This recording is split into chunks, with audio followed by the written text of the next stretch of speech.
I waited for today's hearing to confront the resourceful persons they presented.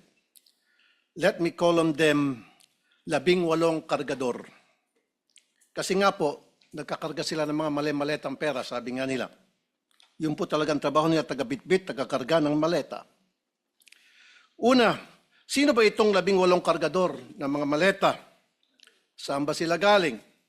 We cannot simply bring in people sa Blue Ribbon Committee na nag-aakusa na mabibigat na paratang nang hindi man lang nalalaman kung karapat-dapat ba sila paniwalaan. Kasi simulang-simula pa lamang po na tinawag silang 18 Marines, may paglilinlang na agad. Yung bansag na 18 Marines sa isang paraan upang pabanguhin sila sa publiko. Matik po kasi yan. Pag sinabing Marines, iba po ang respeto ng mga tao.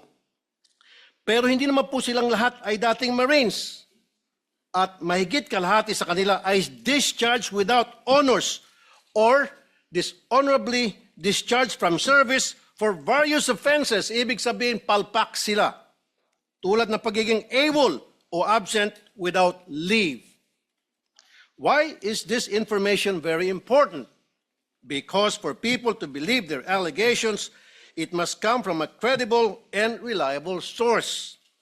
And so, the people using them portray them as heroes. God damn. Sabi nga ng isa sa mga senador na dumalo nung araw na yon, bayani daw po sila. Pero nakakaya naman po sila sa iba nating mga bayani. Na itong 18 kargador na ilang taon nagtrabaho kay Saldico, may 7 years at 9 years at nagbitbit daw, sabi nila, ng sangkatutak ng maleta ng pera. At bigla na lang tinubuan ng konsensya at ngayon ay naninira ng buhay ng mga inosenteng tao, ay tatawagin nating bayani. Pasensya na.